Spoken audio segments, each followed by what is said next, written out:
نہ ان کو یہ کہہ رہے ہیں کہ حضرت کوئی نئی کتابیں سیرت النبی کی آئی ہوں ہم سیٹ خرید دیتے ہیں. تو جو کتاب تو ہے وہ 1 روپے کی تو آئے گی نہیں, یا 50,000 کا سیٹ ہوگا, یا باہر بیروت سے منگائیں گے, یا کم از کم سعودی عرب سے منگائیں گے. کیا بڑے بڑے سیٹ جو ہیں وہ کم سے کم 30-40,000 کے ہیں. بولے نہیں, ہمیں کتابوں کی ضرورت نہیں ہے.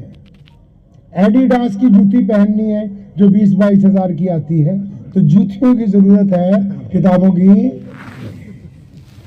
یہ بیچ میں گفتگو تو میں اس لیے لے آیا کہ یہ باتیں یہ احادیث ہیں, یہ صحیح مستند حضور صلی اللہ علیہ وسلم کا واقعہ ہے کہ نبی علیہ السلام ٹیک لگا کے بیٹھے اور وہ سائل آیا, امیہ نے اس کو کہا کہ وہ دیکھو وہ جو سامنے خانہ کعبہ سے ٹیک لگا کے بیٹھے ہوئے. اب یہ بندہ نبی علیہ السلام کے پاس جب پہنچا ہے تو یہاں پر ایک بات اور آپ کو سمجھا دوں کہ امیہ دشمن ہے نبی علیہ السلام کا, دشمن ہے نا, بدر میں مارا بھی گیا ہے دشمن, لیکن نبی علیہ السلام کے دشمن کا بھی اس بات پر پکا یقین ہے کہ در رسول پر اگر کوئی جائے گا تو خالی واپس آنے والا نہیں ہے. دشمن بھی یقین رکھتا ہے کہ محمد رسول اللہ کے چوکھٹ پہ اگر یہ اس نے اپنی فریاد لگا دی, فریاد سنی جائے گی, اس کو دھتکارا نہیں جائے گا. نبی علیہ السلام کے دربار میں جا کے اگر اس نے عرضی پیش کر دی تو عرضی پر کاروائی ہوگی, عرضی مسترد نہیں کی جا سکتی, کیونکہ اللہ کے بعد کائنات میں اگر کسی کا مرتبہ ہے تو محمد رسول اللہ صلی اللہ علیہ وسلم. نئے مولوی بھی بیٹھے ہیں, بچے بھی بیٹھے ہیں, ان کو ایک مسئلہ سمجھا دوں, یہ واقعہ بعد میں پورا کر کے سناتا ہوں. مشورہ دے رہا ہوں, فتویٰ نہیں دے رہا. اب جو میں آپ کو بات کہنے جا رہا ہوں وہ مشورہ ہے, فتویٰ نہیں ہے. ایک اچھا ڈاکٹر کون ہے دوسرا ڈاکٹر بتائے گا, اچھا انجینئر کون ہے دوسرا انجینئر بتا سکتا ہے, اچھا عالم کون ہے دوسرا عالم بتا سکتا ہے. تو نبی کا کیا مقام ہے یہ کون بتائے گا بھائی؟ نبی کا مقام تو کوئی نبی ہی بتا سکتا ہے. اور جب ہمارے پیارے نبی حضرت محمد رسول اللہ زور سے صلی اللہ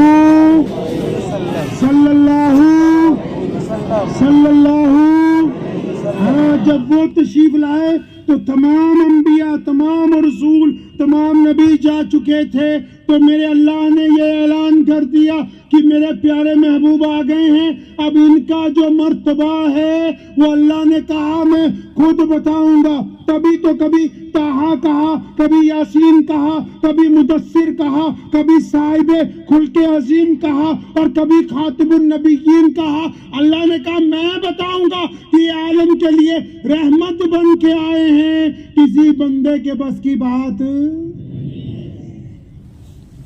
ہمارا جو اتہاس ہے 1000 سال کا, امام ابو حنیفہ سے لے کے شاہ ولی اللہ محدث دہلوی علیہ رحمہ تک کوئی ایسا مولوی پیدا ہی نہیں ہوا جس نے کبھی نبی علیہ الصلوۃ والسلام کی ذات مبارک کو لے کے کبھی کوئی بحث کی ہو. یہ اللہ معاف فرمائے آج کل ایسے نکھٹو پیدا ہو گئے, کچھ یہ بتاتے ہیں کہ ان کی حد کیا ہے, کچھ یہ بتاتے ہیں کہ ان کی حد کہاں تک ہے. ارے نبی کی حدود کائنات کا کوئی بندہ طے نہیں کر سکتا ہے. مشورہ یہ ہے کوئی بھی ہو, میں ہوں آپ ہیں, اپنی لائن میں اوقات سے باہر نہیں جانا ہے. نبی علیہ السلام کی ذات مبارک تمام تنازعات سے پاک ہے. نبی علیہ السلام کی ذات مبارک تمام بحث و مباحثے سے پاک ہے. ان کی ذات مبارک کو لے کے چوچرا کرنا گناہ کبیرہ ہے, چاہے وہ ادھر والے کریں یا ادھر والے کریں. نبی کی شان میں لے کے بحث ہی کرنا گناہ ہے.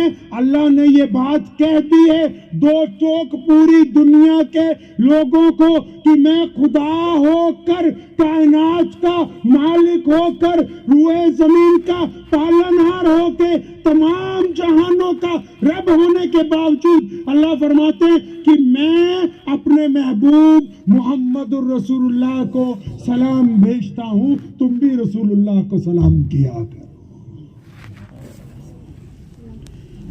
اپنے اوقات سے جب باہر جائیں گے، ایک تھانے دار ہوتا ہے نا، اس کا ایک ایریا ہوتا ہے، کلیکٹر کا بھی ایک ایریا ہوتا ہے، ڈی ایم کا بھی ایک ایریا ہوتا ہے، سی ایم کا بھی ایریا ہوتا ہے، وہ اپنے ایریے میں اچھے لگتے ہیں۔ اور اگر کوئی بندہ اپنی حیثیت سے باہر کی بات کرے، ہم لوگ عام گفتگو میں کہتے ہیں کہ اپنے اوقات سے فاضل باتیں مت کرو۔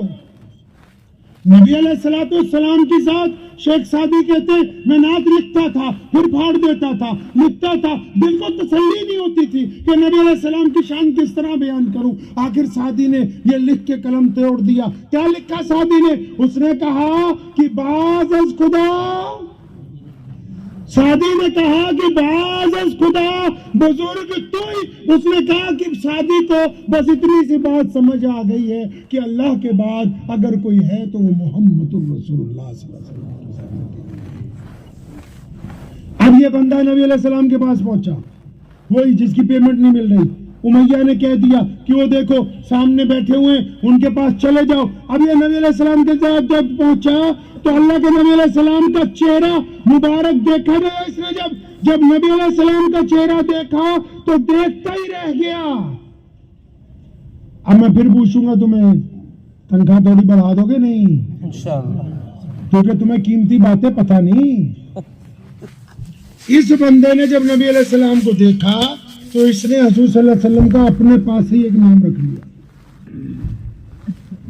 جو بھی لوگ ہمارے نبی علیہ السلام کو پہلی بار دیکھتے تھے وہ اپنے پاس سے نام رکھ لیتے تھے۔ آپ کو پتا ہے 1,24,000 صحابہ میں سے 313 بدری صحابہ میں سے اور 10 مبشرہ میں سے کوئی ایک صحابی رسول صلی اللہ علیہ وسلم ایسا نہیں جس نے نبی علیہ السلام کا حلیہ مبارک بیان کیا ہو۔ ایک عورت ہے بالکل دیہاتی، جنگل میں رہتی ہے، جھونپڑی بنائی ہوئی ہے۔ نبی علیہ السلام صرف چند لمحوں کے لیے اس کے گھر رکے تھے۔ ام معبد اس کا نام ہے۔ پیغمبر علیہ السلام ابو بکر صدیق رضی اللہ عنہ کے ساتھ اس کے گھر روکے اور وہاں دودھ پیا، چلے گئے۔ اور ام معبد کا خامد ابو معبد جب شام کو آیا تھا، اس نے کہا ام معبد آج گھر میں روشنی ہے، آج گھر میں بہترین خوشبو ہے، آج گھر میں وافر مقدار میں کھانا پڑا ہوا ہے۔ ام معبد یہ گھر ویسا نہیں ہے جیسا صبح میں چھوڑ کے گیا تھا، سچ سچ بتا ہمارے گھر کون آیا تھا؟ ام معبد بھی حضور صلی اللہ علیہ وسلم کا نام پوچھنا بھول گئی تھی، چہرے انور ہی دیکھتی رہی۔ امام بخاری نے نبی علیہ السلام کی زلفوں کا ذکر ام معبد سے روایت کیا، چہرے کا ذکر ام معبد سے روایت کی ہے، آنکھوں کا ذکر ام معبد سے روایت کیا ہے۔ ام معبد کہتی ہے، کہنے لگی ابو معبد اللہ کی قسم میں تو اتنا نورانی چہرہ کبھی دیکھا ہی نہیں، میں تو ان کو دیکھتی رہ گئی، لیکن اتنا پتا ہے جو میرے گھر آج آیا تھا نا وہ بڑا مبارک تھا۔ اس نے اپنے پاس سے نام رکھا ہے۔ اب یہ جو بندہ جو پریشان ہے، یہ نبی علیہ السلام کے پاس جو پہنچا، اس نے سلام کیا ہے کہ سلام ہو اے پیاری صورت والے۔ نبی علیہ السلام کو سونی صورت والا کہا، اس نے کہا پیاری صورت والے سلام ہو۔ اب میرے نبی علیہ السلام نے جو بات اس کو پلٹ کر کہی ہے نا تو یہ سن کے رونے لگا۔ کیا کہا ہے بتا نبی علیہ السلام نے؟ بتا نبی علیہ السلام نے کیا کہا بھائی؟ بولو تنخواہ نہیں بڑھائیں گے۔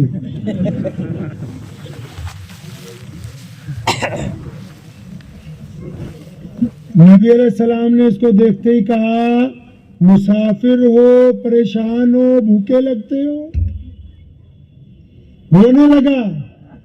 پیاری صورت والے آپ سچ کہتے ہیں، مسافر ہوں، پریشان ہوں، بھوکا ہوں۔ اب نبی علیہ السلام نے فوراً اٹھ کے کھڑے ہو گئے، اس کا ہاتھ پکڑا۔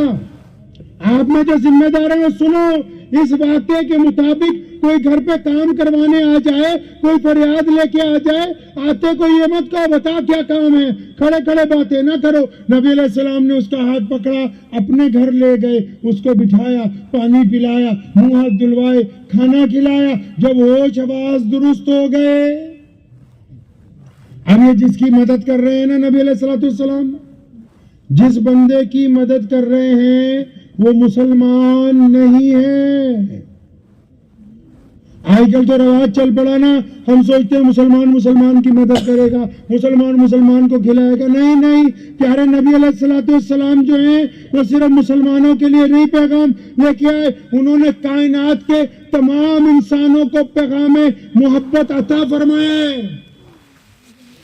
وہ مسجد نبی علیہ السلام میں بیٹھے, ایک لڑکی کو سامنے سے صحابہ کرام رضی اللہ تعالیٰ اجمعین کا دستہ پکڑ کے لایا. اب دور سے دیکھا کہ وہ جو بٹیا آ رہی ہے اس کے سر پر چادر نہیں ہے. نبی علیہ السلام نے اپنی مبارک چادر اتار کر ایک صحابی کو پکڑائی, فرمایا دوڑ کے جاؤ, وہ جو سامنے بٹیا آ رہی ہے اس کے سر کے اوپر جا کے میری چادر ڈال دو. چادر کون سی؟ طٰہٰ یاسین والی چادر. ارے چادر کون سی بھائی؟ ابھی بھی نہیں تمہیں پتہ لگا چادر کون سی؟ میں پھر بتاتا ہوں. معراج میں جانا تھا نبی علیہ السلام نے اللہ سے ملنے. ام ہانی کے حجرے میں سو رہے ہیں مکہ المکرمہ میں, خانہ کعبہ سے چند قدم کی دوری پر. جبریل آ گئے اور جبریل امین جب پہنچے براق کو باندھا. وہ جب اس کمرے میں گئے جہاں نبی علیہ السلام آرام کر رہے تھے, اب انہوں نے دیکھا کہ نبی علیہ السلام تو گہری نیند میں ہیں, تو انہوں نے اللہ کو کہا جبریل امین نے کہ آپ کے محبوب سو رہے ہیں, آپ کہہ دیں تو میں آواز دے کے اٹھاؤں. تو جواب آیا یہ ٹھیک ہے کہ تو فرشتوں کا سردار ہے, لیکن اتنا بڑا نہیں بنا کہ میرے نبی کو آواز دینے کی جرات کر سکتا ہے. اب جبریل امین نے پھر کہا یا اللہ آواز نہیں دینی, ہاتھ سے نبی علیہ السلام کے کندھے مبارک یا جسم مبارک کو ہاتھ لگاؤں. پھر حکم آ گیا اور ٹھیک ہے تو روح الامین ہے, لیکن محمد رسول اللہ کے جسم مبارک کو چھو لے, ابھی اتنی حیثیت تک نہیں پہنچے. اب جبریل بھی حیران, اٹھانا کیسے ہے, میٹنگ کا بھی ٹائم ہو رہا ہے, اللہ تعالیٰ سے ملنا ہے, آج سارا وقت روک دیا گیا ہے کائنات کا. اب اللہ نے کیا کہا جبریل کو کہ چل ادھر آ جا. کس طرف یا اللہ؟ فرمایا میرے محبوب کے پیروں کی طرف, پیغمبر اعظم صلی اللہ علیہ وسلم کے قدموں کی طرف. جبریل امین آ گئے. اب اللہ کا دوسرا گما, جبریل اپنا گھٹنا زمین پہ لگاؤ. جبریل نے گھٹنا زمین پہ لگائے. تیسرا گما, جبریل اپنے ٹھنڈے ٹھنڈے ہونٹ محمد رسول اللہ کے تلووں سے لگا دے تاکہ ان کی ٹھنڈک کے ساتھ آنکھ کھل جائے. ابھی نہیں سمجھ آئی؟ اتنی قیمتی چادر ہے کہ جبریل جس کو ہاتھ نہیں لگا سکتے بوسہ دے سکتے ہیں. اتنی قیمتی چادر ہے وہ کہ کائنات کا سب سے بڑا فرشتہ اس چادر کو نہیں ہاتھ لگا سکتا.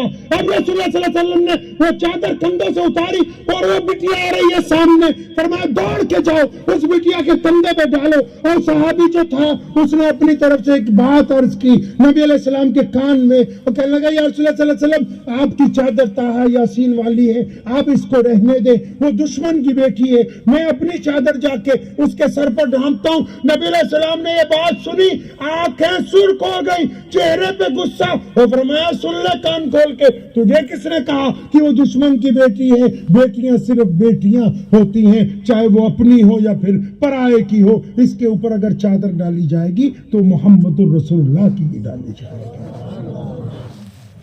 اور وہ جو بیٹی آ رہی ہے نا, وہ معمولی آدمی کی بیٹی نہیں ہے, وہ حاتم طائی کی بیٹی ہے. حاتم طائی ایک بادشاہ تھا جو بہت بانٹتا تھا اللہ کے راستے میں.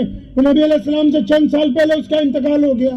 وہ حاتم کی بیٹی ہے. وہ کہتی ہے کہ جب مجھے پکڑا صحابہ نے تو میرے ذہن میں ایک بات تھی کہ نعوذ باللہ میں ایسے سوالات کروں گی کہ مجھے کوئی جواب نہیں دے پائے گا, لیکن کہتی ہے کہ جب نبی علیہ السلام کی وہ چادر لا کے میرے سر پر میرے کندھوں پہ ڈالی گئی, میں زاروں قطار رونے لگی. اور میں نے اندر آ کے مسجد نبوی میں پیغمبر علیہ السلام کو جب سلام کیا نا, تو حاتم کی بیٹی نے کہا یا رسول اللہ صلی اللہ علیہ وسلم مجھے مغالطہ تھا کہ آپ ریاست مدینہ کے بادشاہ ہیں, لیکن یا رسول اللہ آپ تو دلوں کے شہنشاہ ہیں, میں تو بس آپ کا کلمہ پڑھنے کے لیے حاصل ہو رہی. اب وہ واپس گئی, جا کے اپنے بھائی عدی کو کہا, عدی وہ تو بلا وجہ لڑنا چاہتا ہے. وہ شہزادہ تھا عدی بن حاتم شہزادہ تھا, تو بلا وجہ تو لڑنا چاہتا ہے. تو جا کے دیکھ کیا, وہ بادشاہ نہیں ہے, وہ دلوں کے شہنشاہ, تو مل لے. اب عدی نے یہ کہا اپنی بہن کو کہ میں ملوں گا ضرور محمد صلی اللہ علیہ وسلم کو, لیکن میں نے سنا ہے وہ لوگوں سے اپنی مسجد میں ملتے ہیں, اپنی عبادت گاہ میں ملتے ہیں, لیکن میں جس دن ملنے جاؤں گا تو میں ان کے گھر پہ ملوں گا, مسجد میں نہیں ملوں گا جا کے. اب عدی بن حاتم پہنچ گئے ایک دن اچانک مسجد نبوی میں. ادھر دیکھو میری طرف, اتنی دور سے میں آپ کے لیے آؤں اور جلسہ کرنے نہیں آیا, ایمانداری سے باتیں کرنے آؤں آپ کے ساتھ. جلسے تو ہوتے ہی رہتے ہیں, اگر تبدیلی نہ آئی تو پھر کوئی فائدہ نہیں ہے. پھر تو نہ آپ کا ٹھنڈ میں بیٹھنے کا فائدہ, نہ میرا تو اتنی دور لمبے سفر کا فائدہ. عدی کہتے ہیں کہ میں نے اپنی بہن کو کہا کہ میں ملوں گا ضرور, لیکن میں ان کے محل میں ان سے ملنا چاہتا ہوں, ان کے گھر پہ جا کے ملنا چاہتا ہوں. تو ایک دن عدی اچانک پہنچ گئے مدینہ المنورہ, سیدھا مسجد نبوی میں پہنچے. اب مسجد نبوی میں جب پہنچے نا, نبی علیہ السلام مسجد نبوی میں صحابہ کے جھرمٹ میں بیٹھے. عدی جب مسجد میں داخل ہوئے تو عدی کو دیکھ کے پیارے علیہ السلام نے کہا, عدی اوے آجا, تیرا انتظار تھا, تو کہاں رہ گیا؟ اب عدی گھبرائے کہ میرا نام تو نبی علیہ السلام پہلے سے جانتے, میری شکل پہچانتے. ابھی تو میں نے وہ مشورہ دیا, آپ لوگوں کو ایک دوسرے پہ فتوے مت ڈالا کرو کہ نبی علیہ السلام کی شان کیا ہے. وہ بدر کی رات کو اپنے خیمے سے نکلے تھے, امام بخاری سے پوچھ لینا کبھی جا کے. وہ بدر کی رات کو اپنے خیمے سے نکلے تھے, دائیں بائیں ابو بکر اور عمر بن خطاب تھے اور بلال حبشی ٹہل رہے تھے. فرمایا بلال ادھر آ. نبی علیہ السلام کے ہاتھ میں ایک چھڑی مبارک تھی, ایک جگہ زمین پر ٹکا دی. فرمایا بلال صبح کو دیکھ لینا, جب بدر کی بھٹی گرم ہوگی تو اسی جگہ آ کے ابو جہل جو ہے وہ ہلاک کیا جائے گا. اب عدی بن حاتم جب آئے نا, اب نبی علیہ السلام نے کہا, عدی جیسے انہوں نے مصافحہ کیا, وہاں عدی تو تیرے ساتھ گھر پہ بات ہونی ہے, چل چلتے گھر چلتے. عدی کہتے میں کانپنے لگا. نبی علیہ السلام اپنے گھر لے گئے, محل تو تھا نہیں, ایک کھجور کی چٹائیوں کا کمرہ ہے, کھجور کی چٹائیاں بچھی ہوئی, کھجور کے پتوں کی چھت ہے, کھجور کا بستر, کھجور کا تکیہ. اب عدی کہتے ہیں میں تو شہزادہ تھا, تو نبی علیہ السلام کے اس اعلیٰ کردار کو دیکھ کے میری دل کی دنیا بدل رہی تھی. اور ادھر نبی علیہ السلام نے جو مجھے کھانے کے لیے پیش کیا, کھانے کے بعد آپ صلی اللہ علیہ وسلم کا قاعدہ تھا, جب میٹنگ کا وقت مکمل ہو جاتا تھا, چلے اب آپ مہمان خانے میں جائیں, آرام کریں. اب وہ جب ان کو کہا کہ آپ جائیے, تو عدی کہنے لگے یا رسول اللہ صلی اللہ علیہ وسلم, سچی بات تو یہی ہے, آیا تو واپس جانے کے لیے تھا, لیکن رب کعبہ کی قسم اب جب تک عدی کی جان میں جان ہے, عدی محمد رسول اللہ کا غلام بن کر رہے گا. اب میں عرض یہ کر رہا تھا کہ اس نے جب نبی علیہ السلام کو جا کے اپنے دکھڑا سنایا, تو آپ صلی اللہ علیہ وسلم اس بندے کو اپنے گھر لے گئے. اب کھانا کونا کھلا کے اب نبی علیہ السلام نے اس کو پوچھا, بھئی اب بتا کس نے تیرے پیسے مار لیے مکے میں؟ اب وہ بندے نے نبی علیہ السلام کو کہا کہ یہ پیاری صورت والے, میں اونٹ لایا تھا, گاؤں والوں کے اونٹ ہیں, میں کچھ پیسے رکھ لیتا ہوں, کچھ ان کو بچ جاتے ہیں. اب جب منڈی میں بیچیں تو کوئی پیسے نہیں دے رہا جس بندے نے اونٹ خریدے. اب نبی علیہ السلام اس کو پوچھتے ہیں کہ اونٹ کے پیمنٹ کس نے دینی بھائی, کس نے خرید لیے؟ تو وہ کہتا ہے کہ یہ پیاری صورت والے, اس بندے کا نام ابو جہل ہے. اب ابو جہل تو نبی علیہ السلام کا بدترین دشمن ہے, سارے مکے کو پتہ ہے, روزانہ حملہ کرنے کی کوشش میں رہتا روز. اب ابو جہل کا جب نام آیا, سنو ہمارے نبی علیہ السلام نے کیا کہا اس کو, بندے کا ہاتھ پکڑ کے فرمایا چلنا, ہم چل کے تیرے معاوضہ تیری رقم تجھے دلوا دیتے ہیں. پھر کیا ہوا بادشاہ, پھر کیا ہوا ظالم ہے, وہ در رسول صلی اللہ علیہ وسلم پر فریاد لے کے آیا ہے. تو سنو سماجی سیوا کرنے والے میرے لیڈر بھائیوں, چودھریوں, سرمایہ داروں, اگر تمہارے گھر پر کوئی فریاد لے کے آ جائے تو یہ بھی نبی علیہ السلام کی سنت ہے کہ اس کے ساتھ چل کے جا کے کام کروا کے آؤ گے. اب نبی علیہ السلام لے کے چل پڑے اس کو. ادھر امیہ نے اپنا ایک جاسوس پیچھے بھیجا. امیہ کیوں چاہتا تھا کہ نبی علیہ السلام کے پاس جائے؟ امیہ اس لیے چاہتا تھا کہ نعوذ باللہ ابو جہل رسول صلی اللہ علیہ وسلم پر حملہ کرنے کا موقع ڈھونڈ رہا ہے. اب جب یہ آپ صلی اللہ علیہ وسلم کے پاس فریاد لے کے جائے گا, نبی علیہ السلام ابو جہل کو جا کے پوچھیں گے تو نعوذ باللہ لڑائی ہو جائے گی, ہم بھی مزہ اٹھائیں گے. اس نے اپنا ایک غلام جاسوس بنا کے بھیجا کہ جب لڑائی شروع ہو جائے تو ہمیں آ کے بتانا ہے, ہمیں بتانا ہے آ کے. اب وہ گیا ہوا تھا غلام پیچھے پیچھے. اب جو اس نے دیکھا کہ نبی علیہ السلام ابو جہل کے دروازے پہ پہنچے, اس بندے نے دروازہ کھٹکھٹایا. ابو جہل نے جب دروازہ کھولا ہے نا, آج پیارے نبی علیہ السلام کو سامنے دیکھا تو ابو جہل کے جسم پر کپ کپی طاری ہو گئی. پیغمبر علیہ السلام نے, میں پنجابی جو دستا ہوں نا, نبی علیہ السلام نے کہا کیوں ہوئے وہ غریباں نال ہی تکا کری جانا. مطلب اسلام نے مردانگی کا بھی معیار طے کیا ہے.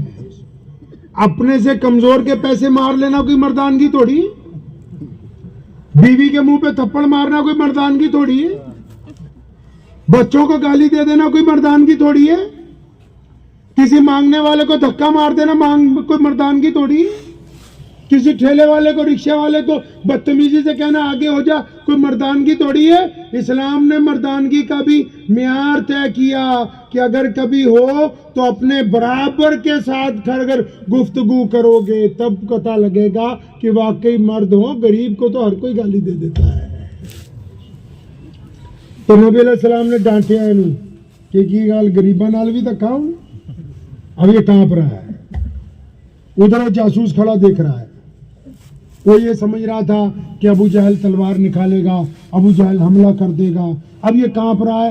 اب نبی علیہ السلام کا حکم ہو گیا جلدی جاؤ اس کی رقم لاؤ. اب وہ کانپتا کانپتا اندر گیا, ایک تھیلے میں جو بھی اس حساب دور کا حساب ہوگا رقم ڈال کے اس لا کے اس بندے کے ہاتھ میں پکڑائی.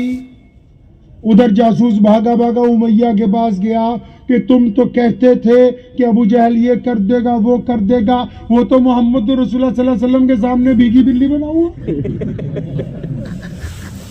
اب نبی علیہ السلام وہاں سے واپس چل پڑے. اب آگے کی بات سنو. جب واپس چلے 2-4 گلیوں کے موڑ مڑے نا تو پیغمبر علیہ السلام خود اس بندے سے پوچھتے ہیں بھائی تیرا کام ہو گیا, اب مجھے اجازت ہے میں جاؤں. خود ہی بھیک دیں, خود ہی کہیں, مانگتے کا بھلا ہو. اب نبی علیہ السلام پوچھتے ہیں کہ میں چلا جاؤں. اور اس بندہ جو ہے نا وہ نبی علیہ السلام سے منت کر کے کہتا ہے کہ یہ پیاری صورت والے آپ اپنا نام بتا دیں گے نا, اگر تو میں گاؤں والوں پوچھیں گے کہ اتنے دن کہاں رہا, میں پہلے تو یہ بتاؤں گا کہ میرے اونٹ کسی غلط آدمی نے خرید لیے, پھر یہ بتاؤں گا پیسے نہیں ملے, پھر یہ بتاؤں گا کہ ایک پیاری صورت والے ملے تھے, انہوں نے کھانا کھلایا, گھر لے گئے, انہوں نے میرے پیسے دلوائے. اب جب گاؤں والے پوچھیں گے ان کا نام کیا ہے, اب مجھے نام نہیں پتا ہوگا تو مجھے کہیں گے تو عجیب آدمی ہے, اپنے محسن کا نام بھی نہیں جانتا. اب نبی علیہ السلام کی منت کر رہا ہے یہ پیاری صورت والے اپنا نام بتائیے. اور ادھر آپ صلی اللہ علیہ وسلم کیا کہہ رہے ہیں جی, فرمایا نام میں کیا رکھا ہے, کام ہو گیا بس چلو نکلو. اب آج کل ہم ہی جو مسلمان ہی ہیں سمجھو, ہمارا اتنا حالت خراب ہے کہ اشتہار میں اگر نام اوپر نیچے ہو جائے تب بھی پنگا پڑ جائے. جی 2-4 پردھانوں کا نام نہ آئے تب پنگا پڑ جائے. پردھان تو پردھان, مولوی ہے اتنے تھلے ہو جائے تو ہمیں پنگا پڑ جائے. نبی علیہ السلام ڈھنگ سکھا رہے ہیں جینے کا. میں نے پہلے کہا تھا عاشق چاہتے ہیں کہ ان کا عشق کبھی عیاں نہ ہو, وہ ڈھنگ سکھا رہے ہیں جینے کا. ہمارے نام میں کیا رکھا, چل نکل. آؤ پیچھے ہی پڑ گیا, منت کرنے لگا نہیں نام بتائیں گے. تو ہمارے نبی علیہ السلام جب بھی کسی کو نام بتاتے تھے تو اس طرح بتاتے تھے کہ میں محمد ہوں اللہ کا رسول. آپ صلی اللہ علیہ وسلم کی مہر کے اوپر بھی یہی لکھا ہوا تھا, محمد اللہ رسول, کہ میں محمد ہوں اللہ کا رسول. تو نبی علیہ السلام نے جب یہ بات کہی نا کہ میں محمد ہوں صلی اللہ علیہ وسلم, تو اس نے دونوں ہاتھ پکڑ لیے پیارے نبی علیہ السلام کے. یعنی رسول اللہ صلی اللہ علیہ وسلم میں تو آپ کو اچھی طرح جانتا ہوں. کیسے جانتے ہو, کہ مکے میں جس دن سے آیا ہوں سب لوگ مجھے ملے, سب نے آپ کا ذکر کیا تھا, لیکن وہ ایک سچی بات ساتھ میں کہتے تھے. بھائی کیا کہتے تھے؟ سب نے مجھے کہا کہ اس شہر میں ایک نبی ہیں جو بڑے حسین و جمیل ہیں, جو بڑے اعلیٰ کردار کے ہیں, لیکن مجھے بار بار سب نے ایک مشورہ دیا تھا کہ ان سے ملنا نہیں ہے. میں پوچھتا تھا کیوں نہیں ملنا؟ تو لوگ ہمیں یہ کہتے تھے کہ ان سے اگر کوئی مل لیتا ہے تو پھر وہ انہی کا ہو جایا کرتا ہے. اب میں کہنا یا رسول اللہ صلی اللہ علیہ وسلم مجھے تو آپ کلمہ پڑھائیں, اب میں گاؤں والوں کو پیسے دے کے واپس یہی آ رہا ہوں, میں نہیں کہیں جانے والا, میں تو آپ کے پاس ہی رہوں گا. ادھر نبی علیہ السلام خانہ کعبہ میں پہنچے تو آپ نے عثمان بن طلحہ کو, جس کے پاس خانہ کعبہ کی چابی, اس کو بلایا, فرمایا ذرا تالا کھول دے خانہ کعبہ کا, میں چاہتا ہوں کہ 2 نفل نماز پڑھو اندر خانہ کعبہ کے اندر. اب عثمان بن طلحہ اکڑ گیا.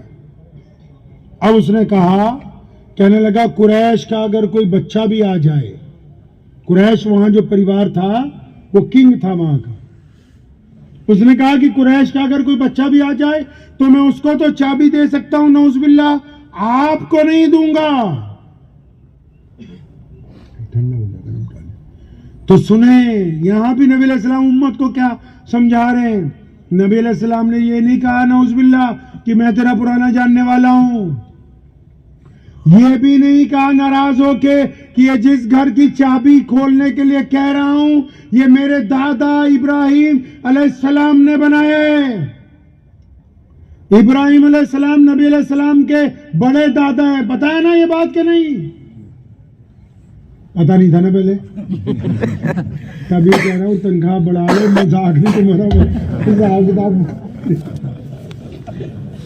ارے نماز میں درود شریف نہیں پڑھتے, اللہم صلی علی محمد وعلی آل محمد کما صلیت, ہاں دادا ہیں وہ نبی علیہ السلام کے بڑے دادا ابو ابراہیم علیہ السلام ہیں, انہی کی آل اولاد میں ہیں محمد رسول اللہ صلی اللہ علیہ وسلم.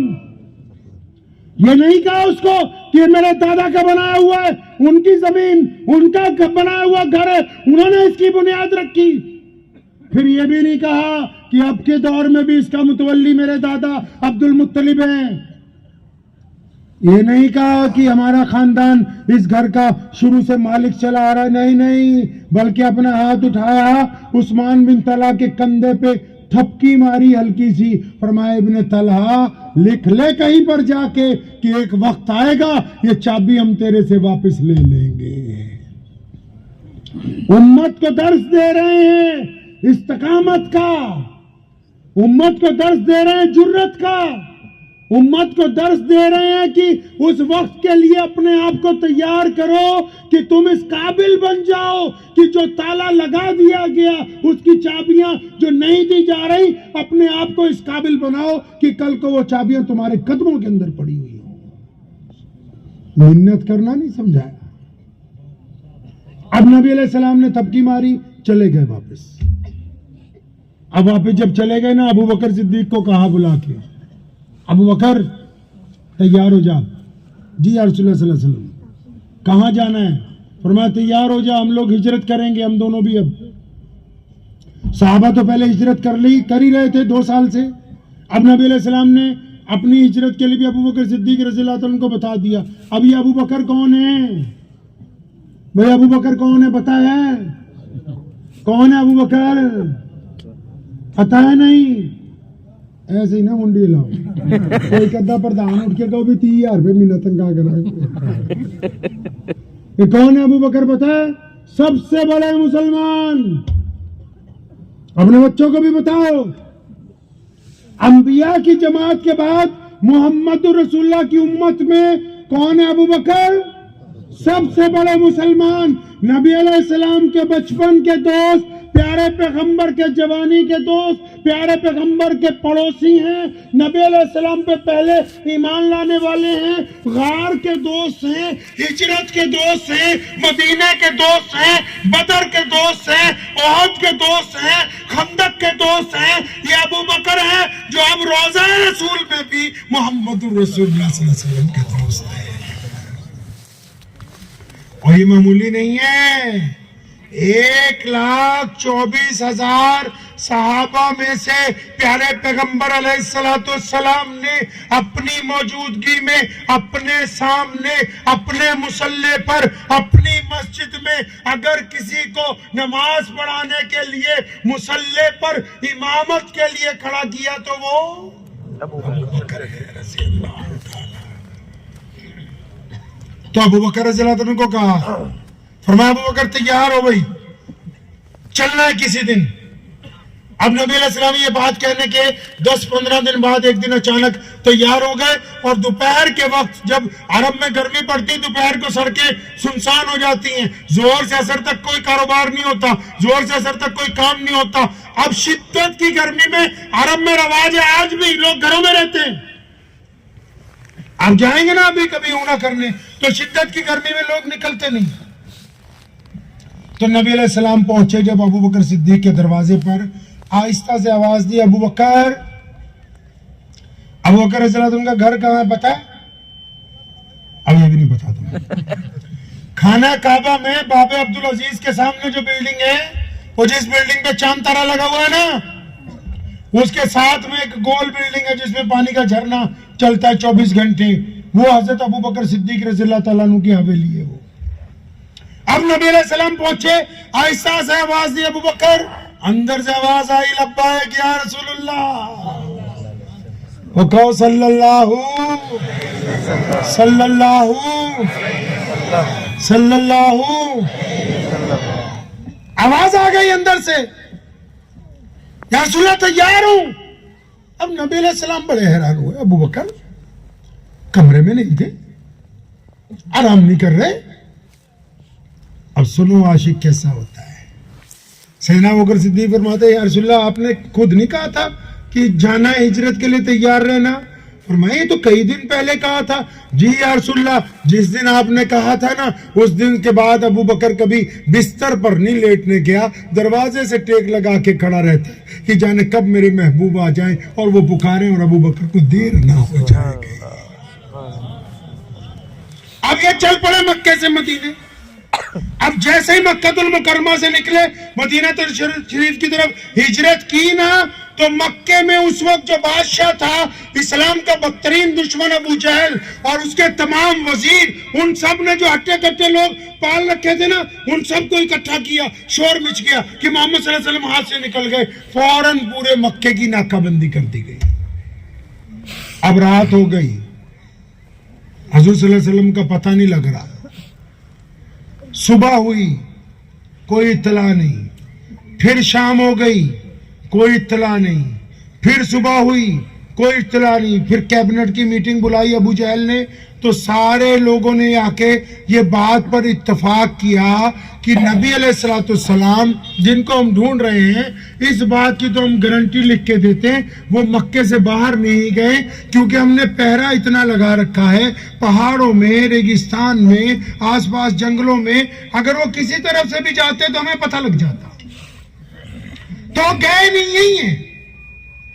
اب جب یہ بات ابو جہل کو تسلی ہو گئی کہ یہی ہے، مطلب ابھی پکڑ سکتے ہیں نعوذ باللہ، تو اچانک ایک مخبر آیا، تو اس نے ابو جہل کو اپنے انداز سے شاباشی لینے کے لیے خوشخبری سنائی، کہنے لگا یہ تو نہیں پتا لگتا کہ محمد صلی اللہ علیہ وسلم کہاں ہیں، ابو بکر کہاں ہیں، لیکن میں یہ پتا لگا لیا آج کہ ان کو رسد کون پہنچاتا ہے، کھانا کون پہنچاتا ہے، پانی کون پہنچاتا ہے، یہ پتہ لگ گیا ہے۔ اب ابو جہل بڑا خوش ہوا کہ چلو کچھ سراغ ملا، پوچھا کون پہنچاتا ہے کھانا؟ تو اس نے کہا جی ابو بکر صدیق کی بیٹی ہے نا 19-20 سال کی اسماء بنت ابو بکر، وہ روزانہ چھپ کے جاتی ہے، ان کو کھانا لے کے جاتی۔ اب ابو جہل سیدھا ابو بکر رضی اللہ عنہ کے گھر پہنچا، حویلی کا دروازہ کھٹکھٹایا، تو اتفاق سے اسماء بنت ابو بکر رضی اللہ تعالیٰ عنہ نے دروازہ کھولا۔ اب اس وقت پردے کا حکم نہیں ابھی آیا تھا، ابو جہل تو بچوں کو جانتا تھا مکے کے۔ اب جیسے اس نے حضرت اسماء رضی اللہ تعالیٰ عنہ کو دیکھا تو اتنی زور سے اس نے پہلا ہاتھ مارا کہ اسماء بڑی تیزی سے زمین پہ گری، ان کا ایک کان پھٹ گیا، سر پھٹ گیا، زارو قطار خون آنے لگا۔ اب ابو جہل ایک ڈنڈا لے کے نا اسماء بنت ابو بکر رضی اللہ تعالیٰ عنہ کو مار رہا ہے، ان کی پٹائی کر رہا ہے۔ بتا تو صحیح محمد صلی اللہ علیہ وسلم کہاں ہے؟ اسما بولتی نہیں. پیچھے سے کوئی بندہ آیا, اس نے آ کے ابو جہل کے کان میں یہ کہا کہ یہ جس بٹیا کو تو مار رہا ہے نا, یہ ابو بکر کی شہزادی ہے, یہ کوئی چھوٹا خاندان نہیں ہے, یہ بڑی برادری کی بٹیا ہے.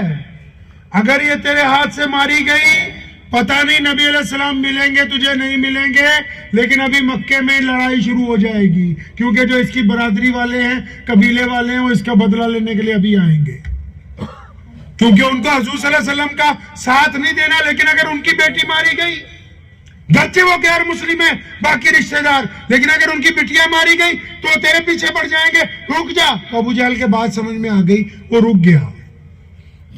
تو اس نے اسما بنت ابو بکر رضی اللہ تعالیٰ عنہ کو کھڑا کیا اور ایک سوال کیا ہے ان سے. اب دھیان سے سننا کیا سوال کیا ہے. ابو جہل نے اسما بنت ابو بکر رضی اللہ تعالیٰ عنہ سے پوچھا, سچی سچی بتا دے کہ محمد صلی اللہ علیہ وسلم کہاں ہے, کھانا دینے جاتی ہے نا تو. اب اسما رضی اللہ تعالیٰ عنہ فرماتی ہیں کہ میں نے اپنے آپ سے پہلے مسئلہ پوچھا, فتویٰ لیا. فتویٰ سمجھتے ہو نہیں بھائی؟ وہ بول لو تو صحیح, بولتے رہو نا تاکہ گل بات ہوندی رہے. فتویٰ سمجھتے ہو نا؟ آپ بھی تو جاتے ہو فتویٰ لینے. ہم لوگ کس کے لیے فتویٰ لیتے ہیں بھائی؟ بولے امام کو اتارنا ہے, فتویٰ لاؤ. بولے پردھان نو ہٹانا, لیا فتویٰ. کوئی بولتا میرے بھائی کی بے عزتی ہونی چاہیے, فتویٰ منگاؤ دیوبند سے. کوئی بولتا نہیں ٹرسٹی کو اتارنا ہے, سنی بھائیوں کو بولو فتویٰ لائے. مطلب یہ میں مثال اس لیے دے رہا ہوں, ہم لوگ بھی فتویٰ لیتے ہیں, لیکن ہم فتویٰ ایک دوسرے کی بے عزتی کے مقصد سے لاتے ہیں. ہم ایک دوسرے کی ٹانگیں کھینچنے کے لیے فتویٰ لیتے ہیں, ہم ایک دوسرے پر سبقت لے جانے کے لیے فتویٰ لیتے ہیں. ہمیں دین سے کیا ہے؟ تو یہاں اسما بنت ابو بکر رضی اللہ تعالیٰ عنہ اپنے آپ سے فتویٰ لے رہی, کیا کہتی ہیں؟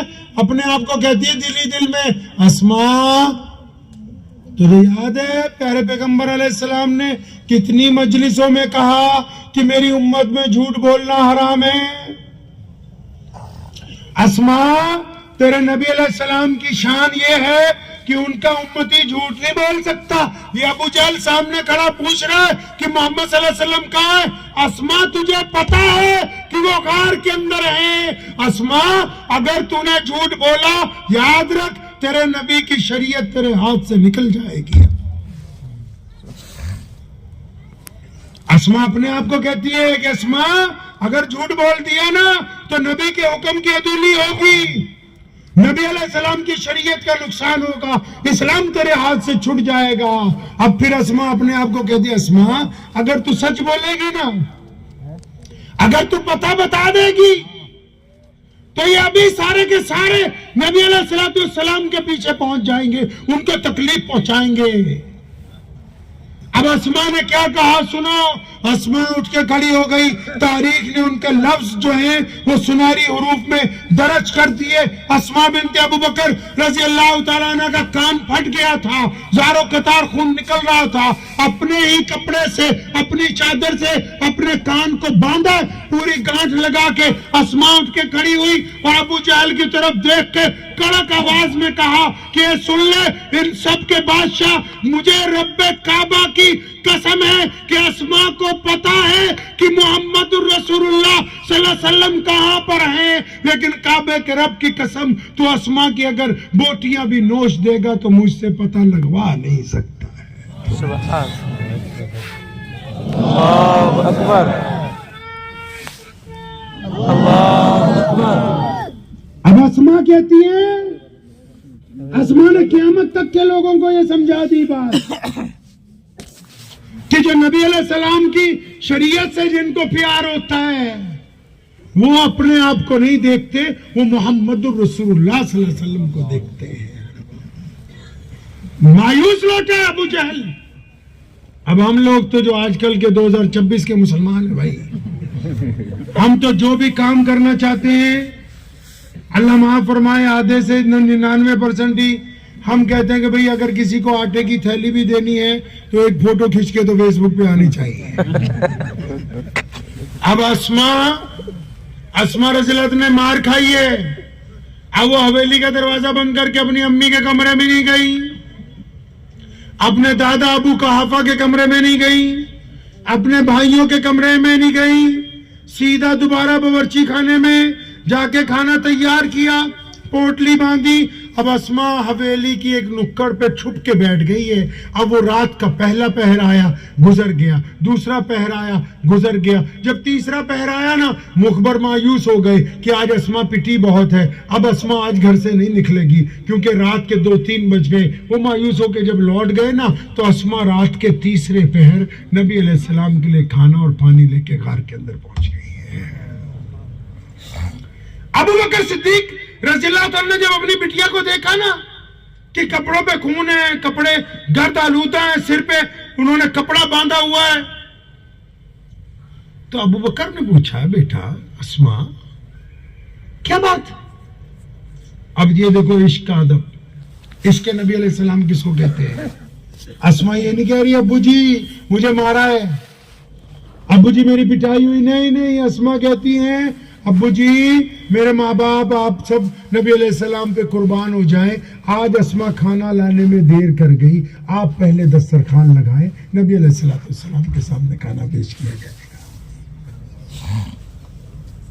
اب نبی علیہ السلام نے جب یہ بات سنی نا کہ ابو بکر اپنی بیٹی سے کچھ پوچھنا چاہ رہے, اب انہوں نے پوچھا پیچھے سے بیٹا اسما وہ بولو کیا بات ہے, تمہارے والد کچھ پوچھتے. اب جب رحمت للعالمین کی رحمت والی آواز آئی نا تو اسما کے ضبط کے بندن ٹوٹ گئے. اسما زارو قطار رونے لگی اور اس نے کہا پیارے پیغمبر علیہ السلام کو یا رسول اللہ صلی اللہ علیہ وسلم آپ کا پتہ پوچھنے کے لیے آج ابو جہل نے بہت مارا, بڑی شدت کے ساتھ مارا, اور میں نے اللہ کے فضل سے اس کو یہ پتہ بتایا نہیں ہے. نبی علیہ السلام نے اپنی جھولی پھیلا دی تھی اللہ کے آگے. کبھی پڑھ لینا امام بخاری کو, صاحب طبقات کو, ابو داؤد کو, کبھی امام نسائی کو پڑھ لینا جا کے. صحابہ کے بارے میں نبی علیہ السلام فرماتے ہیں میں نے سب کا بدلہ لوٹایا ہے, جس نے اسلام پر احسان کیے سب کے بدلے لوٹا دیے سوائے ابو بکر کے. فرمایا کل قیامت کا دن ہوگا, میں اپنے رب کے حضور جب ہاتھ اٹھاؤں گا ابو بکر اور اس کے خاندان کی قربانیوں کا نعم البدل اس وقت دلواؤں گا, یہاں نہیں مل سکتا ہے. اب نبی علیہ السلام مدینہ المنورہ میں ہیں. آپ کو باتیں میری سمجھ آ رہی نا بھائی ساری کہ نہیں؟ آپ کہیں سوچ رہے ہو ابھی تک کوئی مسئلہ نہیں بتایا, کوئی فتویٰ نہیں دیتا. سمجھ آ رہی نا بات آرام سے؟ مسئلوں کی جہاں تک بات ہے, دین فتووں سے قائم نہیں ہوتا, دین نبی علیہ السلام سے محبت کے ساتھ قائم, نبی علیہ السلام کی اداؤں کے ساتھ قائم. فتویٰ اس لیے جاری کرتے ہیں کہ محبت میں اضافہ ہو جائے. اور فتویٰ مانتے کون ہیں؟ کون لوگ فتویٰ مانتے ہیں؟ جن کے دل میں محمد الرسول اللہ کی محبت مال سے زیادہ, جان سے زیادہ, ماں باپ سے زیادہ ہوتی ہے, وہی نبی علیہ السلام کا فتویٰ مانگتے ہیں. جن کے دل میں محبت نہیں ہوتی وہ تو فتویٰ بھی نہیں مانتے. فتویٰ بھی وہی لوگ ماننے کا جگر کرتا رکھتے ہیں جو نبی علیہ السلام سے عشق کے اندر عروج پر ہیں. نماز اچھی ہے, روزہ اچھا ہے, حج اچھا ہے, زکوٰۃ اچھی ہے, مگر میں باوجود اس کے مسلمان ہو نہیں سکتا. نہ جب تک کٹ مروں میں کھا جائے بطحا کی حرمت پر خدا شاہد ہے کہ کامل میرا ایمان ہو نہیں سکتا. نبی علیہ السلام نے یہ جو پیارا پیارا دین ہمیں عطا فرمایا ہے, جس کو آج کل ہم نے اپنے حساب سے گوٹیاں فٹ کر لی ہیں جس میں اپنی اپنی, اس دین کا مقصد کیا ہے پتہ ہے آپ کو؟ دین کا کیا مقصد ہے پتہ ہے بھائی؟ کوئی بتا سکتا ہے کہ نبی علیہ السلام کے دین کا میرا کوئی ہندو بھائی، کوئی سکھ بھائی، کوئی دلت بھائی، کوئی جینی بھائی یہ پوچھے تم سے اے میرے مسلمان بھائی اپنے دین کا مطلب مجھے سمجھاؤ، ذرا مجھے مقصد سمجھاؤ، اسلام کیا چاہتا ہے؟ اور اس دور میں ضروری بھی ہے، جب واٹس ایپ یونیورسٹی نے غلط فہمیاں پیدا کر دی، ضرورت بھی ہے کہ ہمیں اپنے دین کے بارے میں بتاؤ، کہ ہمارا کوئی پڑوسی بھائی پوچھے تو ہم بتا بھی سکیں۔ اب بتاؤ مجھے ذرا کہ بھج کے مسلمانوں پتہ بھی ہے کہ اسلام کا مقصد کیا ہے؟ پتہ؟ نہیں پتہ۔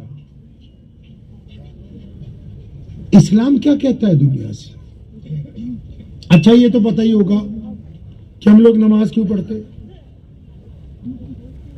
ارے نماز تو پڑھتے ہو نا سب لوگ، جو نہیں پڑھتے کو انشاءاللہ پڑھ لیں گے۔ بھائی یہ تو پتا ہے نا کہ نماز کیوں پڑھتے ہیں؟ پتا ہے کسی کو ہم میں سے نماز کیوں پڑھتے ہیں؟ کیا نام بیٹا تیرا؟ نماز کیوں پڑھتے ہیں؟ اللہ کو راضی کرنے۔ اور تم بھی اللہ کو راضی کرنے۔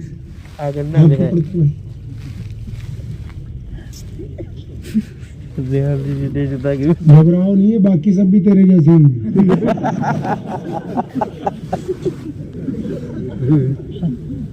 مولویوں کی تنخواہ تم خوب بڑھواؤ، نہیں تو معاملہ ختم ہے سارا۔ تو قورمے بریانی تک ہی رہ جائیں گے مزاج میں۔ ان کو تو بڑی سخت ضرورت ہے ابھی۔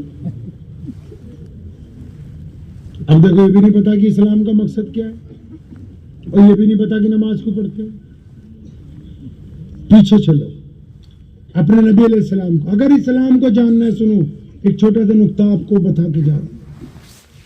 اگر آپ یہ چاہتے ہیں کہ آپ کو دین اچھی طرح سمجھ آئے تو نبی علیہ السلام کی پیدائش سے لے کر سیرت النبی علیہ السلام سننی ہے، پڑھنی ہے، پڑھوانی ہے۔ اب جب سیرت النبی علیہ السلام جب چلے گی تو اس میں نبی علیہ السلام پر پہلی وحی کے واقعات بھی نظر آئیں گے، قرآن بھی نظر آئے گا، سنتیں بھی نظر آئیں گی، گھر بھی نظر آئے گا، کاروبار بھی نظر آئے گا، تفسیر بھی نظر آئے گی، حدیث بھی نظر آئے گی، عشق بھی نظر آئے گا، چلنا بھی نظر آئے گا، ہجرت بھی نظر آئے گی، کھیتی بھی نظر آئے گی، کھلیان بھی نظر آئیں گے، بدر بھی نظر آئے گی، احد کا میدان بھی نظر آئے گا، عمرے بھی نظر آئیں گے، حجۃ الوداع بھی نظر آئے گا، امی کی محبت بھی نظر آئے گی، باپ کی عقیدت بھی نظر آئے گی، بھائیوں کا معاملہ بھی نظر آئے گا، چچا سے محبت بھی نظر آئے گی، یاری دوستی کے قصے بھی سنو گے۔ اگر سیرت نہیں پڑھو گے تو بس پھر پجامہ اوپر ہے تو جنت میں جاؤ گے، نیچے ہے تو جہنم میں جانے والے۔ کیونکہ کل دین نبی علیہ السلام کی محبت میں ہے، اور محبت وہ نہیں جو صرف زبان سے ادا ہو جائے، محبت جو کردار میں نظر آنی چاہیے، کردار میں محبت نظر آنی چاہیے۔ محبت تو آج بھی ادا ہوتی ہے جب کسی غیر کی بیٹی یا اپنی بیٹی یا کسی اور مذہب کی بیٹی سڑک سے گزرتی ہے اور ایک ایمان والا اس لیے آنکھیں نیچی کرتا ہے کہ میرے نبی نے کہا کہ غیر کی بٹیا کی طرف نہیں دیکھنا ہے، تو محبت تو آج بھی ادا ہوتی ہے محمد رسول اللہ کے ساتھ۔ جب کاروبار میں بندہ ٹھگی مارنے کا موقع ہو اور ٹھگی نہ مارے اس لیے کہ میرے نبی علیہ السلام نے کہا کہ کاروبار میں بے ایمانی نہیں کرنی، محبت تو اب بھی ادا ہوتی ہے۔ محبت تو اب بھی ادا ہوتی ہے کہ باپ کے مرنے کے بعد بہن کو اس کا حق دے دیا جائے۔ کون کہتا ہے محبت اب ادا نہیں ہوتی؟ محبت تو اب بھی ادا ہوتی ہے کہ پڑوسی جس مرضی مذہب کا ہو، اگر پڑوسی دکھ میں ہے تو ہم اس کے کندھے سے کندھا ملا کے کھڑے ہو جائیں، اگر پڑوسی پریشانی میں ہے ہم اس کی پریشانی کو کم کریں، اگر پڑوسی کو کوئی دکھ ہے تو ہم اس کا جا کے دکھ بانٹ دیں۔ محبت تو آج بھی ادا ہوتی کہ میرے نبی نے کہا کہ پڑوسی کوئی بھی ہو چاہے غیر مسلم کیوں نہ ہو، پڑوسی کے ساتھ جو بے ایمانی کرے گا وہ مسلمان نہیں کہلائے گا۔ محبت تو اب بھی ادا ہوتی ہے۔ تو 1450 سال پیچھے چلتے ہیں، مکہ ہے۔ نبی علیہ السلام کو نبوت کب دی گئی پتہ ہے؟ پیارے نبی علیہ السلام جو نبی بنائے کب بنائے پتہ ہے؟ مکے میں نہیں بنائے گئے نبی. اللہ نے جب کائنات بنانی تھی تو پہلے نبی علیہ السلام کو نبی بنانے کا فیصلہ کیا گیا اور پھر کائنات بنائی گئی, پھر ساری روحوں کو ایک جگہ اکٹھا کیا گیا اور پھر تمام روحوں سے محمد الرسول اللہ کے خاتم النبیین ہونے کا حلف دلوایا گیا. آدم کہتے ہیں کہ جب میں جنت میں تھا تو پتوں پر لکھا ہوا تھا لا الہ الا اللہ محمد رسول اللہ صلی اللہ علیہ وسلم. لقمان حکیم نے بیٹے کو کہا تھا کہ کبھی کوئی دعا نہ قبول ہوتی ہو نا تو محمد کا نام لے کے صلی اللہ علیہ وسلم میرے رب سے مانگنا, جو چاہو گے وہ مل جائے گا. اب مکہ ہے, نبی علیہ السلام کو اللہ نے حکم دے دیا کہ اب ان لوگوں کو بتاؤ کہ آپ ہیں وہ جن کے لیے ہم نے کائنات کو بنایا ہے, وہ آپ کی ذات ہے. اب نبی علیہ السلام نے جب بتایا نا, سب سے پہلے دیکھو, سب سے پہلے کون مسلمان ہوا؟ کون مسلمان ہوا؟ ہم سب کی ماں امی خدیجۃ الکبریٰ رضی اللہ تعالی عنہ.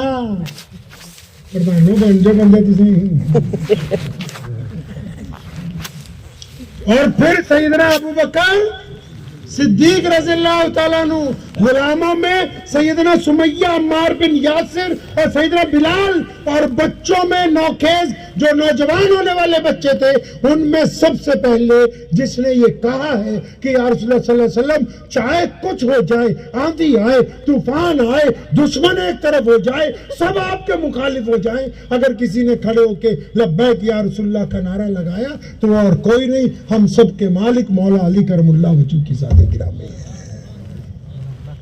مولا علی نے کہا تھا یا رسول اللہ میں ساتھ ہوں, اور ایسے نہیں کہا, چھوٹے تھے نا تو اپنے پنجوں کے بل ایڑیاں اوپر اٹھائیں اور دونوں ہاتھ ہوا میں اٹھا کے آواز ماری. جب سب رشتہ دار بیٹھ گئے, چپ ہو گئے, جب نبی علیہ السلام نے رشتہ داروں کو کہا کہ میرا ساتھ دو, اور یہ سارے رشتہ دار جب چپ ہو گئے, مولا علی رضی اللہ عنہ سب سے پیچھے تھے, پنجوں کے بل اٹھ کے کھڑے ہوئے اور میں یا رسول اللہ میں آپ کے ساتھ ہوں, یہ آئے یا نہ آئے میں آپ کے ساتھ رہوں گا.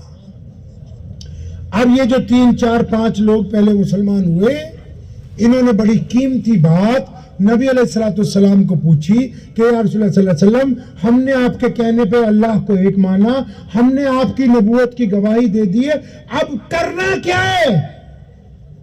سن لو اس بات کو کان کھول کے, اور اسے بتانا ہے ساری دنیا کو. صحابہ نے پوچھا یا رسول اللہ کیا کرنا ہے؟ پیارے پیغمبر علیہ السلام نے 2 لفظوں میں دین سمجھایا. اب آپ کسی کو یہ تو نہیں کہہ سکتے نا, کوئی پوچھے اسلام کیا, کہ جی نماز پڑھنے والا مسلمان ہوتا ہے, جی روزہ رکھنے والا مسلمان ہوتا ہے. نہیں, نبی علیہ السلام نے ہمیں سمجھایا کہ جو بندہ ایک اللہ اور اس کے رسول علیہ السلام پر ایمان رکھتا ہو, اس پر لازم ہے کہ وہ دنیا کے تمام لوگوں کو برابری کا درجہ دے گا.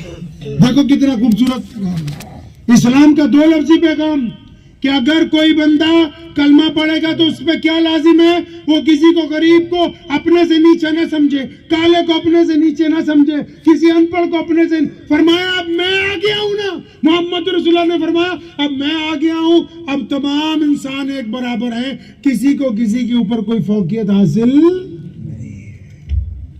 اب یہ والی جو بات ہے نا, میں ذرا دیسی زبان میں آپ کو سمجھاتا ہوں.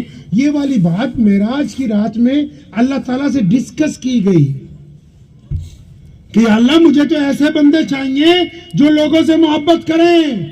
اسلام کا مطلب سلامتی, سلامتی کا مطلب دوسرے کو سکون پہنچانا, دوسرے کو سکون کا مطلب میں مسلمان ہوں, وہ میرا ہندو بھائی ہے, وہ سکھ بھائی ہے, وہ جینی بھائی ہے, وہ دلت ہے, وہ اپنے مذہب کے رنگ میں, میں اپنے مذہب کے رنگ میں, میں دوسرے مذہب والوں کو اپنے سے گھٹیا نہ سمجھوں, اپنے سے کمتر نہ سمجھوں.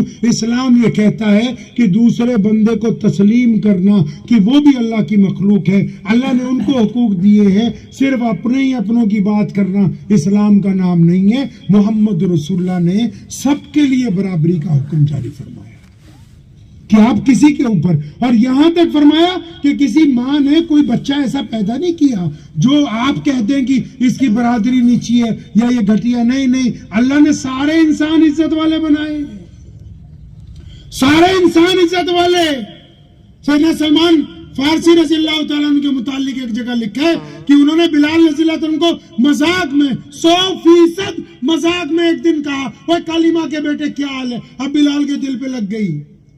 اب سیدھا نبی علیہ السلام کے پاس, یا رسول اللہ مجھے سلمان نے اس طرح کہا. اب اللہ کے نبی علیہ السلام نے ان کو بلایا, جب ڈانٹا, بڑے جلیل القدر صحابی ہیں, لاڈلے صحابی ہیں, مسجد نبی سے باہر نکلے, اس وقت سڑکیں کچی ہوتی تھی, تپتی ہوئی ریت پر لیٹ گئے, اپنا گال اس پر لگایا, بلال کو آواز دی, بلال, فرمایا میرے ایک چہرے پر پاؤں رکھ کے نکلو تاکہ میری غلطی کا اعادہ ہو جائے. اب بلال آگے بڑھتے ہیں, ان کو دونوں کندھوں سے اٹھاتے ہیں, ان کی آنکھوں میں آنسو ہیں, بلال بھی رو پڑے. فرمایا میرے بھائی سلمان, اگر کوئی غلطی مان لے تو ایسا ہے جیسے اس نے غلطی کی نہ ہو. اب جب ہمارا جو دین ہے, ہمارا دین یہ کہتا ہے کہ کائنات کے تمام لوگ ایک برابر ہیں. کبھی مسجد ہے یہاں پر, مسجد میں جاتے ہو نا آپ, مسجد کو دھیان سے دیکھا کیسی ہوتی مسجد, دیکھا کبھی دھیان سے؟ مسجد نماز پڑھنے کے لیے نہیں بنائی, مسجد جماعت سے نماز پڑھنے کے لیے بنائی. نبی علیہ السلام نے فرمایا مسجد اس لیے تاکہ تم جماعت سے نماز پڑھو. یا رسول اللہ صلی اللہ علیہ وسلم جماعت سے کیسے؟ فرمایا کندھے سے کندھا جوڑ کے. سونے پیغمبر کو پوچھا یا رسول اللہ کندھے سے کندھا جوڑنے سے کیا ہوگا؟ فرمایا تمہارے دل آپس میں مل جائیں گے نا, تمہارے دل مل جائیں گے نا آپس میں. پھر اگر فجر میں عبد الرحمان نہیں آیا, ظہر میں نہیں آیا, عصر میں نہیں آیا, تو مغرب میں اس کے نمازی دوست کہیں گے آج کہاں عبد الرحمان, چلو پوچھ کے آتے ہیں, اس کا دکھ درد بانٹیں گے. اب تو یہی پتا نہیں کہ مسجد بنائی کیوں ہے. مسجد میں نبی علیہ السلام کے پاس غریب آتے ہیں, کپڑے لے کے جاتے ہیں, بھوکے آتے ہیں, کھانا کھا کے جاتے ہیں, مسافر آتے ہیں, سواری لے کے جاتے ہیں. وہ مسجد تو ماں کی طرح بنائی کہ اس میں جو عبادت گزار ہوں گے وہ سب کا دھیان رکھیں گے. اب تو کہتے ہیں بس استنجا کرو, نماز پڑھو, اور سنت پڑھتی اے سی بند کر دیے جائیں گے تاکہ تم اپنے گھر چلے جاؤ. دین کو سمجھیں, دین آسان ہے. اب مسجد میں پھر جاؤ, دوبارہ مسجد میں جائیے. ابھی ہم عشاء کی نماز پڑھیں گے, مؤذن تکبیر کہے گا, امام نیت باندھ لے گا. اب میں آپ کا خاص مہمان ہوں, مفتی صاحب بیٹھے ہوئے ہیں, محتمم صاحب بیٹھے ہیں, صدر صاحب بیٹھے ہیں, کتنے ذمہ دار بیٹھے ہیں. اب ہم لوگ وضو کرتے ہوئے لیٹ اگر ہو جائیں گے تو آپ ہمیں کہاں جگہ دو گے جی؟ امام نے نیت باندھ لی, ہم لیٹ پہنچے تو کہاں جگہ دو گے؟ اور بولو تو صحیح, پیچھے. اور اگر جمعے کی نماز ہو رہی ہو, ہم اور لیٹ ہو جائیں تو کہاں جگہ دو گے؟ اور پیچھے کہاں؟ اور اگر ایک آدھی رکعت ہو گئی جمعے والے دن اور کوئی بڑا محدث آ جائے, شیخ الحدیث آ جائے, کوئی مسلمان آفیسر آ جائے, کوئی مسلمان وزیر آ جائے, کوئی مسلمان عرب پتی آ جائے, اب ادھر امام صاحب 1-2 رکعتیں پڑھا چکے تو اس نے کہاں نماز پڑھنی ہے؟ وہاں جہاں مسلمانوں نے اپنی جوتیاں اتاری ہیں نا, ان جوتیوں کو دائیں بائیں کر کے اس کو وہاں مصلی بچھا کے نماز پڑھنی, کیونکہ یہ محمد الرسول اللہ کی مسجد ہے. اس میں کسی امیر کو, کسی غریب پر, کسی گورے کو, کسی کالے پر کوئی فوقیت حاصل نہیں ہے. یہ بار بار سکھاتی ہے مسجد. ہم دین کو اس روش پہ نہیں لا رہے جس روش پہ دین کی ضرورت ہے. پلٹیں گے دین کی طرف نہیں, انشاءاللہ پلٹیں گے انشاءاللہ. تو بندہ گھر میں ایک خراب ہے, اس کو صحیح کرنا ہے. آپ کے گھر میں ایک بندہ خراب ہے, اس کو صحیح کرنا ہے. کر لیں گے انشاءاللہ. میں ایک جگہ جلسے میں گیا تو ایسے ہی سب لوگ بیٹھے ہوئے تھے, تو میں نے پوچھا بھی گھر میں ایک بندہ خراب ہے, اس کو صحیح کرنا ہے. تو آگے ایسا کوئی لڑکا بیٹھا ہوا تھا, میں کہا پنجابی جیسی ہوتے, پنجابی سے گل کر دینا. اور میں کہا توں دسو تہاڈے گھر کون خراب ہے؟ کہندا جی میرا باپو پیو بہت خراب ہے.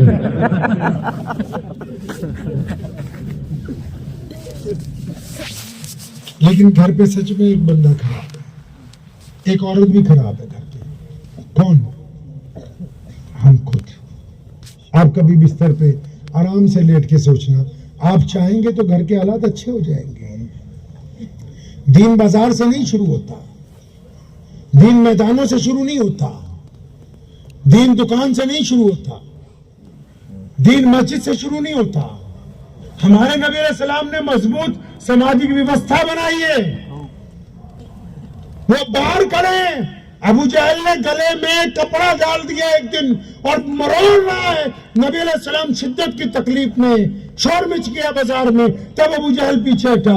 گھر پہنچے نا تو دروازے کے باہر ہی نبی علیہ السلام پوری طرح تندرست ہو کے دروازہ کٹکھٹایا. امی خدیجہ الکبریٰ کی عادت تھی, آواز دیتی تھی, فاطمہ بھاگ کے جاؤ, تمہارے ابو آئے ہیں, محمد رسول اللہ صلی اللہ علیہ وسلم. اب دروازہ کھلا تو نبی علیہ السلام مسکرا رہے ہیں. بازار میں آئے, کئیوں نے پتھر مارے, نبی علیہ السلام گھر پہنچے مسکرا رہے. مطلب امت کو سمجھاتے ہیں کہ باہر کی پریشانیاں باہر رکھ کے آؤ, گھر میں آ کے چڑچڑے پن کا اظہار نہ کرو, گھر پہ آ کے چودراہٹ نہ دکھاؤ. انہوں نے جینے کا ڈھنگ سکھایا ہے. تبھی تو آج پوری کائنات میں جس مرضی ملک پہ چلے جاؤ, کچھ ملے یا نہ ملے, کلمہ لا الہ الا اللہ محمد رسول اللہ پڑھنے والے لوگ ضرور ملیں گے. تو ہم نے اپنے آپ کو ٹھیک کرنا ہے. کریں گے ٹھیک انشاءاللہ. کیسے ٹھیک کرنا ہے؟ ہم کو پہلے اسلام کی فوٹو دیکھنی. اب تم نے میرے پہ فتویٰ دے دینا مولوی. اسلام کی فوٹو مطلب اپنا اچھا سا موبائل لے کے یا جو بھی ہے آپ کے پاس, اپنے ایک اچھی فوٹو کھینچ کے اب ایک دن اکیلے بیٹھ کے اس فوٹو کو دیکھنا ہے. اگر اس فوٹو میں کوئی ایسا بندہ ہے جو اپنی یا کسی پرائی کی بیٹی کا نمبر لینے کے چکر میں, تو اس فوٹو میں ایک بے ایمان انسان ہے. اگر اس فوٹو میں کوئی ایسا ہے جو اپنے باپ کو گالی دیتا ہے, تو اس فوٹو میں ایک بدبخت بندہ ہے. اگر اس فوٹو میں کوئی ایسا بندہ نظر آ رہا ہے جو دوسروں کی ماں بہن بیٹیوں کو تاڑتا رہتا ہے, تو اس میں ایک چھڑکی آدمی ہے. اگر اس فوٹو میں کوئی ایسا بندہ ہے جو مال کو غلط تولتا ہے, تو اس میں ایک بے ایمان بندہ ہے. اب یاد رکھو کہ اگر یہ فوٹو خراب ہو گئی تو کل قیامت کے دن نبی علیہ السلام حوض کوثر پر جب امت کو جام دیں گے, تو جن کی تصویر خراب ہے وہ جام کے نزدیک بھٹکنے والے ہے نہیں. وہ یہ کسی کو غلط فہمی ہو گئی ہو کہ پوری نماز پڑھوں گا اللہ راضی ہو جائیں گے. جب بندہ مرتا ہے نا, قبر میں جاتا ہے نا, قبر میں فرشتے آتے ہیں, وہ پوچھتے ہیں, کبھی پوچھتے ہیں مولویوں سے, وہ پوچھتے ہیں تیرا دین کیا, یہ کہتا ہے اسلام. وہ پوچھتے ہیں تیرا رب کون ہے, یہ کہتا ہے اللہ ہے. اب جب اللہ کا نام لے دیا بات ختم ہو جانی چاہیے نہیں؟ اور بھائی جس کی ساری چیزیں جو مالک ہے, جب مالکوں کا نام آ گیا کمپنی کے, کام ختم ہو جانا نہیں. فرشتے اللہ کو کہتے ہیں یا اللہ دین بھی تیرا ہے, عبادت بھی تیری ہے. اللہ فرماتے ہیں نہیں, واپس جاؤ, نبی علیہ السلام کا چہرہ انور دکھاؤ, پوچھو کہ ان کے بارے میں کیا خیال ہے. اگر میرے محبوب کو پہچانتا ہے تو آنے دو, اگر ان کو نہیں پہچانتا تو اندر لینے کی کوئی ضرورت نہیں ہے. نبی علیہ السلام سے عشق اسی کو ہو سکتا ہے جس کا دل غیبت سے پاک ہوگا, جس کا دل بے ایمانی سے پاک ہوگا, جس کا دل حسد سے پاک ہوگا, جس کی زبان حرام کے مال سے پاک ہوگی. اگر آپ یہ سوچتے کہ سارے غلط کام بھی کرتے رہیں اور عاشق بھی بن جائیں, تو یہ دو چیزیں ممکن ہونے والی نہیں. تو سچے عاشق بنیں گے انشاءاللہ, سچے بنیں گے انشاءاللہ. ایک آخری سوال اور کرنا ہے آپ سے, 15 منٹ رہ گئے پھر میری ٹرین بھی, لیکن ایک سوال بہت ضروری ہے. آپ کے پاس دل ہے؟